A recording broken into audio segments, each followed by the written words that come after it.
जय हिंद मेरे प्यारे साथियों, कैसे हैं आप सब। मैं उम्मीद करता हूं कि आप लोग अच्छे होंगे। दोस्तों, आज का यह वीडियो बहुत ही धांसू होने वाला है, क्योंकि आज के इस वीडियो में बहुत इंपॉर्टेंट टॉपिक को लेकर के आया गया है, जिसमें कि आप सभी को रूट वाली संख्या का जोड़, घटाव, गुणा और भागा करने के लिए सिखाया जाएगा। एक एक प्रश्न को लिया गया, एक एक टाइप को लिया गया। अगर यदि आप इस वीडियो को क्लिक कर दिए हैं तो मैं दावे के साथ कह सकता हूं कि रूट वाली संख्या का जो भी आए, जोड़, घटा, गुणा या भागा, आप उसको बिल्कुल ही आसान तरीके से कर सकते हैं। बस आपसे एक रिक्वेस्ट है कि आप इस वीडियो को पूरा जरूर वॉच कर लीजिएगा, ताकि आपको कोई भी कंफ्यूजन आपके सामने नहीं बचे। ठीक है, तो चलिए एक एक करके शुरुआत करते हैं। यहाँ पर कुछ सवाल आप लोगों के सामने इस तरह से लिया गया।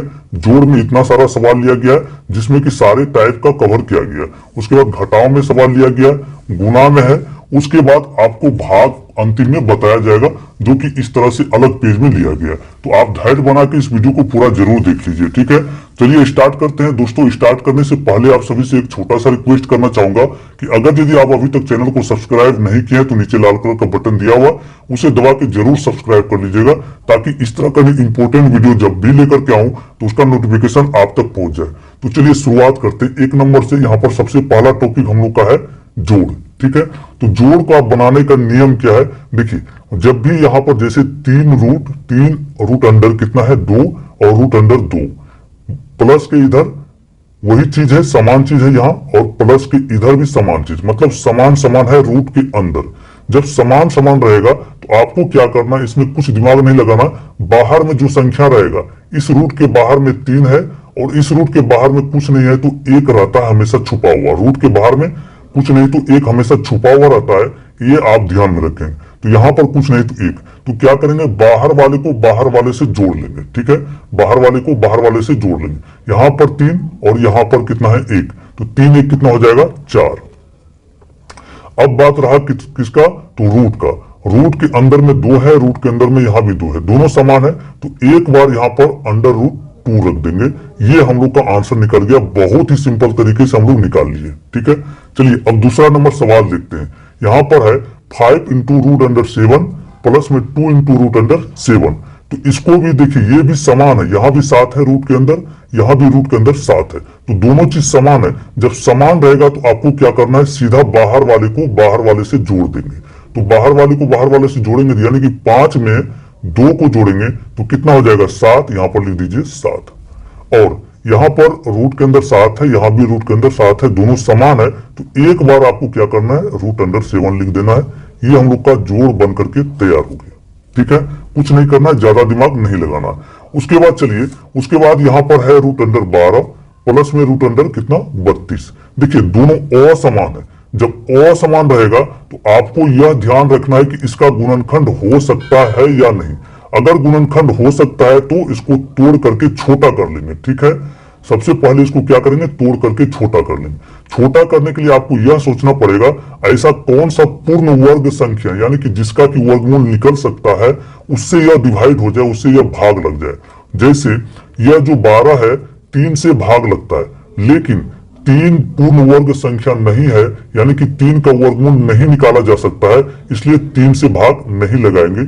उसके बाद देखिए, किससे, 4 से पहले लगाते हैं, तो 4 एक पूर्ण वर्ग संख्या है। ठीक है, 4 का वर्गमूल निकल सकता है, तो 4 से भाग लगाएं तो इसमें आसानी से निकल जाएगा, भाग लग जाएगा, तो 4 तिहाई होता है 12।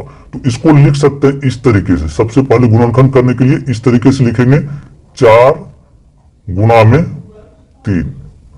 जोड़ का चिन्ह है, जोड़ का चिन्ह यहां पर दे दीजिए। उसके बाद यहां देखिए 32, तो 32 को ऐसा कोई संख्या से विभाजित करेंगे, भाग लगाएंगे, यानी कि इसका गुणनखंड करेंगे जिसका कि वर्गमूल निकल सके। जैसे 32 देखिए 4 से डिवाइड होता है। ठीक है, कितने बार में, 8 बार में, तो 4 से भी भाग होता है, लेकिन हम लोग को सोचना है बड़ा से बड़ा संख्या जो कि इसको विभाजित कर दे और वह पूर्ण वर्ग संख्या भी हो। तो जैसे 4 से भी कटता है, 8 से भी कटता है और 16 से भी कटता है 32, लेकिन 8 का वर्गमूल हम लोग नहीं निकाल सकते हैं, 4 का निकाल सकते हैं और 16 का निकाल सकते हैं। तो आपको ध्यान में रखना है कि बड़ा संख्या से हमेशा लगाना होता है भाग। ठीक है, बड़ा संख्या से इसको कटाना होता है, तो बड़ा संख्या का वर्गमूल निकल जाएगा। यहां पर इसको आराम से लिख सकते हैं हम लोग, क्या, 16 गुणा 2, क्या लिख सकते हैं, 16 गुणा में 2। ठीक है, इस तरीके से लिख लिए। तो अब देखिए, यहाँ पर 4 का जो है वर्गमूल निकल जाएगा, क्या हो जाएगा, 4 का वर्गमूल होता है 2 और बच जाएगा अंदर में √3। तो यहाँ पर लिखेंगे √3, ठीक है। प्लस में कितना, प्लस में यहाँ पर आ जाएगा 4 का वर्गमूल 16 का वर्गमूल निकल जाएगा कितना, 4, तो 4 रूट के बाहर निकल जाएगा और अंदर में बचेगा क्या, √2। तो ये हम लोगों का आंसर हो जाएगा। इसमें आपको आगे इसमें आप नहीं कर सकते हैं, यही हम लोग का आंसर होगा, ठीक है, समझ गए। चलिए चौथा नंबर समझते हैं। चौथा नंबर में देखिए √3 है, प्लस में √5 है।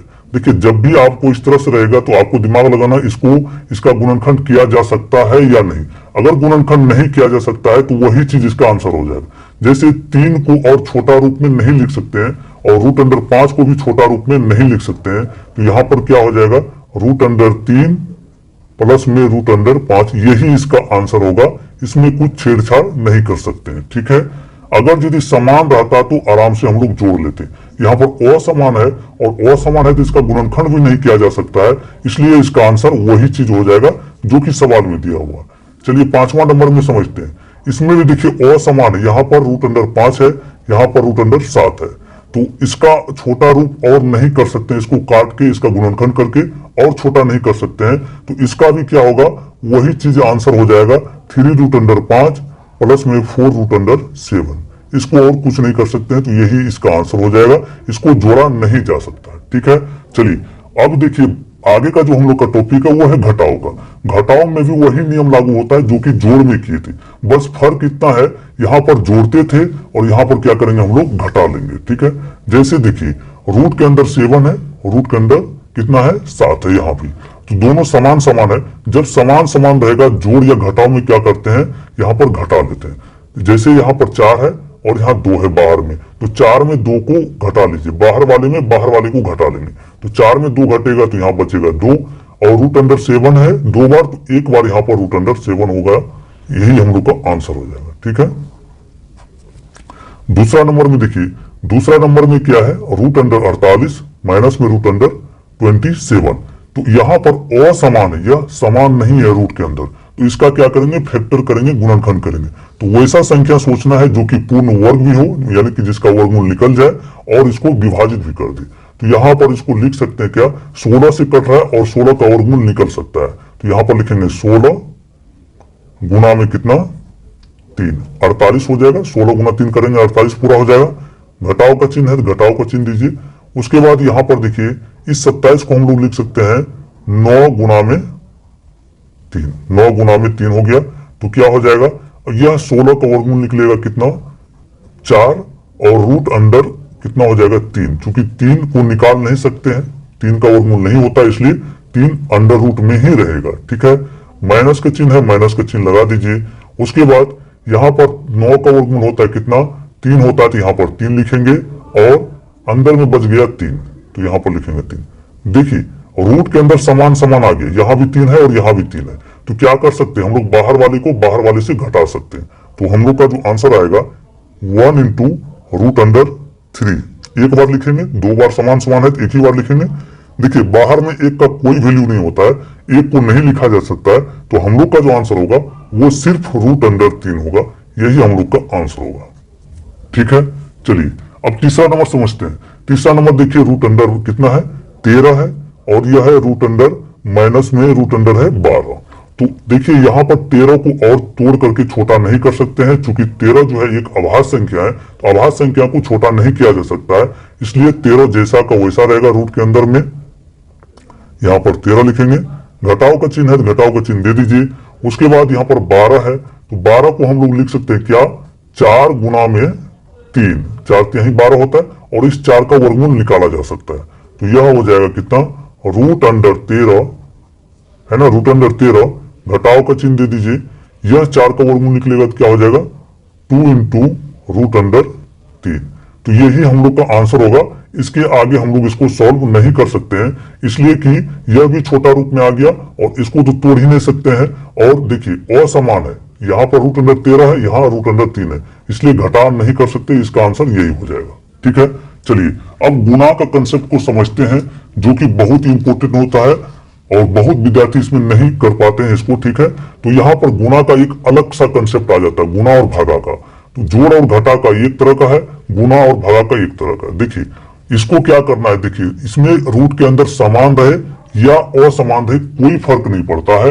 यहां पर करना क्या है, आपको रूट के अंदर में जाकर के गुना कर देना है। क्या हो जाएगा, इसको जब गुना करेंगे, एक बड़ा सा रूट देना है, इसको अंदर वाले को अंदर वाले से गुना कर लेना है। 3 गुना 3, ये हो जाएगा कितना, √9। तो हम लोग को पता है कि 9 को जब रूट से बाहर निकालेंगे तो 9 का वर्गमूल कितना होता है, 3 होता है। तो यहां पर लिखेंगे 3, रूट खत्म हो जाएगा, ये आंसर हो गया। ठीक है, जब जिसका वर्गमूल निकाला जा सकता है उसे रूट खत्म हो जाता है। ठीक है, तो हम लोग का आंसर आया कितना, 3 आया। चलिए अब देखिए इसके बाहर में कुछ नहीं था, तो अगला जो क्वेश्चन है इसके बाहर में भी है। 2 है, √5 है, गुना में 3 है, √5 है। तो क्या करेंगे, बाहर वाले को बाहर वाले से गुना कर लेंगे और अंदर वाले को अंदर वाले से गुना कर लेंगे। गुना का यही नियम होता है। तो 2 गुना 3 कीजिए, 2 गुना 3 और एक बड़ा सा यहां पर रूट खींचेंगे। उसके बाद 5 गुना में 5, 5 गुना में 5, ये हो जाएगा कितना, 2 तिहाई होता है 6, तो यहां पर लिखेंगे 6। 5 पचे कितना होगा, 25, अंडर रूट हो जाएगा 25। अब देखिए ये बराबर दे करके यहां पर लिखेंगे 6 और यह 25 का वर्गमूल निकल जाता है कितना, 5, तो गुना में यहां पर लिखेंगे 5। तो हम लोग का जो आंसर आएगा वो कितना आ जाएगा, 6 पंचे 30, तो यहां पर 30 हम लोग का आंसर आ गया। ठीक है, कोई कंफ्यूजन नहीं है। चलिए तीसरा नंबर में देखिए, √7 है और √, यहां पर 13 असमान संख्या है। तो आपको शुरू में ही बताए थे गुणा में कि इसमें गुणा में समान रहे या असमान रहे कोई फर्क नहीं पड़ता। अंदर में जो है उसको गुणा कर दीजिए अंदर से, बाहर में जो है बाहर वाले से गुणा कर दीजिए। इसके बाहर में कुछ नहीं है, तो यहां पर एक बड़ा सा रूट लेंगे, उसके बाद 7 गुना 13 कर देंगे, 7 गुना 13 कर देंगे। ये हो जाएगा कितना, 13 7 91। 91 का वर्गमूल नहीं होता है, 91 का कोई वर्गमूल नहीं होता, तो इसका आंसर यही हो जाएगा, √91। ठीक है, चलिए अब चौथा नंबर को समझते हैं। यहां भी रूट के अंदर असमान है, तो असमान है तो कोई दिक्कत नहीं, बाहर वाले को बाहर वाले से गुना कर लीजिए और अंदर वाले को अंदर वाले से गुना कर लीजिए। तो 4 गुना 3 कितना हो जाएगा, 4 तिहाई होगा 12 और 10 गुना 2 कितना, 10 दूना 20। ये जो 20 होगा इससे पहले यहां पर रूट आएगा। ठीक है, क्योंकि 20 जो है अंडर रूट में आएगा, यहां पर अंडर रूट वाले संख्या को गुना किए, तो ये इस सवाल का आंसर हो जाएगा। ठीक है, चलिए इसके आगे हम लोग का टॉपिक जो बच जाता है वो बच जाता है भागा का। तो इसको भागा को भी समझ लेते हैं, बहुत ही आसान होता है भागा और गुना को समझना। देखिए क्या है, एक नंबर में √9 है, भागा में √9 है। तो सबसे पहले आपको करना क्या है, इसको बट्टा के रूप में लिख लेना है। तो इसको लिख सकते क्या, √9 बट्टा में √ यहां 9। देखिए इसमें भी सेम कंसेप्ट है, जैसे गुना में अंदर वाले को अंदर वाले से गुना कर लेते थे, उसी प्रकार भागा में भी अंदर वाले को अंदर वाले से भाग दे देंगे, कोई दिक्कत नहीं है। ठीक है, 9 को 9 में भाग देंगे तो 9 एकम 9, 9 एकम 9 बचेगा। अब देखिए बच गया ऊपर में √1, नीचे में √1। तो 1 का वर्गमूल कितना होता है, 1 ही होता है, तो 1 हो जाएगा ऊपर में, और नीचे में भी 1 का वर्गमूल 1 होगा, तो 1/1 आया। तो 1/1 कहने मतलब हम लोग बोल सकते क्या, 1 आंसर आ जाएगा इस सवाल का। ठीक है, चलिए दूसरा नंबर में है, भागा में दूसरा नंबर में सवाल है 4 √5, 2 √5। तो इसको भी सबसे पहले बट्टा में लिख लेंगे, यहां पर लिखेंगे 4 √5 और बट्टा में 2 √5। बट्टा में लिखने के बाद क्या होता है, आसान हो जाता है हम लोग को बनाना। ठीक है, देखिए बाहर वाले को बाहर वाले से भाग लगा दीजिए, इस 2 से कट जाएगा 4 कितने बार में, 2 दूना 4। इस 5 से 5 कट जाएगा तो 5 एकम 5, 5 एकम 5। ऊपर में हम लोग का बचा हुआ है 2 × √1, नीचे में बचा है कुछ नहीं, यहां पर सिर्फ √1 बचा हुआ है। 2 गुना में 1 का वर्गमूल 1 होगा और यहां पर भी 1 का वर्गमूल कितना हो जाएगा, 1 होगा, जो कि रूट से बाहर निकल जाएगा। तो यहां क्या हो जाएगा, 2 गुना 1 होगा तो 2, नीचे में 1 है तो 1 दे दीजिए। नीचे में 1 का कोई वैल्यू नहीं होता है, तो सिर्फ इस सवाल का कितना आंसर हो गया, इस सवाल का आंसर हो जाएगा 2। ठीक है, चलिए तीसरा नंबर समझते हैं। तीसरा नंबर सवाल भी भागा में है, तो इसको बट्टा में लिख लीजिए। √अंडर कितना है, 12 बट्टा में √अंडर कितना, 3। अब देखिए यहां पर इस 3 से 12 में भाग लग जाएगा, 3 एकम 3, 3 चौका होता है 12। तो ये हो जाएगा क्या, √4 ऊपर में बचेगा और रूट अंडर 1 नीचे में बचेगा। तो ये क्या हो जाएगा, 4 का वर्गमूल होता है 2, 1 का वर्गमूल होता है 1, तो 2/1 यानी कि इसका भी आंसर कितना आया, हम लोग का 2 आया है। ठीक है, चौथा नंबर सवाल देखिए, चौथा नंबर सवाल भी इजी ही है। तो यहाँ पर क्या है, 16 इंटू रूट अंडर 9, तो 16 इंटू रूट अंडर 9 यहाँ पर लिखेंगे। उसके बाद भागा के बाद जो भी संख्या है उसको नीचे में लिख दीजिए बट्टा में लिख करके, 4 इंटू 6। देखिए इस 4 से 16 में आसानी से भाग लग जाएगा, बाहर में है तो बाहर में है तो बाहर वाले संख्या से काट देते हैं, तो 4 चौके 16 हो जाएगा। अब देखिए यहाँ 9 है, यहाँ 6 है, किससे कटेगा, 3 से दोनों कट जाएगा, तो 3 दूना होगा 6 और यहाँ पर 3 तिहाई 9। तो ऊपर में जो बचा, ऊपर में बचा 4 इंटू रूट अंडर कितना हो जाएगा, 3 बचा है, यहाँ पर 3 लिखिए, और नीचे में बचा रूट अंडर 2 बचा हुआ है तो 2 लिखिए अंडर रूट में। तो इसको और आगे सॉल्व नहीं कर सकते हैं क्योंकि इसका वर्गमूल नहीं निकाला जा सकता, ये बिल्कुल ये छोटा रूप में आ गया। तो इस सवाल का जो आंसर हम लोग का होगा, इस सवाल का आंसर होगा 4 इंटू रूट 3 बट्टे 4 रूट अंडर 2। तो यही इस सवाल का आंसर हो जाएगा। तो इस तरीके से हम लोग रूट का जोड़ घटाव गुणा भाग को करते हैं। मैं उम्मीद करता हूं कि आज के इस वीडियो से आपको अच्छा जानकारी मिला होगा। अगर वीडियो पसंद आए तो वीडियो को लाइक करके चैनल को जरूर सब्सक्राइब कर लीजिएगा। मिलते हैं फिर अगले वीडियो में, तब तक के लिए जय हिंद, वंदे मातरम।